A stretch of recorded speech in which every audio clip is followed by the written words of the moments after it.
السلام علیکم ورحمۃ اللہ وبرکاتہ۔ اگر کسی شخص کی بیوی نافرما ہو تو قرآن کریم میں سورہ نساء کی آیت نمبر 34 میں اللہ تعالیٰ نے نافرما بیوی کی اصلاح کی الگ ترتیب 3 طریقے ذکر فرمائے ہیں، یعنی عورت اگر نافرمان ہے یا اس کی جانب سے نافرمانی کا اندیشہ ہے تو پہلا درجہ اصلاح کا یہ ہے کہ نرمی سے اس کو سمجھائے۔ اگر بیوی محض سمجھانے سے باز نہ آئے تو دوسرا درجہ یہ ہے کہ شوہر اپنا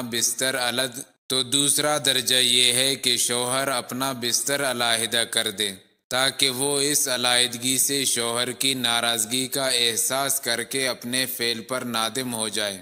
قرآن کریم میں فی المضاجع کا لفظ ہے، اس کا مطلب فقہائے کرام نے یہ لکھا ہے کہ جدائی صرف بستر میں ہو، مکان کی جدائی نہ کرے کہ عورت کو مکان میں تنہا چھوڑ دیں، اس سے فساد بڑھنے کا اندیشہ زیادہ ہے۔ چنانچہ ایک صحابی سے روایت ہے کہ میں نے رسول کریم صلی اللہ علیہ وسلم سے عرض کیا کہ ہماری بیویوں کا ہم پر کیا حق ہے؟ آپ صلی اللہ علیہ وسلم نے فرمایا، جب تم کھاؤ تو انہیں بھی کھلاؤ، اور جب تم پہنو تو انہیں بھی پہناؤ، اور چہرے پر مت مارو۔ اگر اس سے علیحدگی کرنا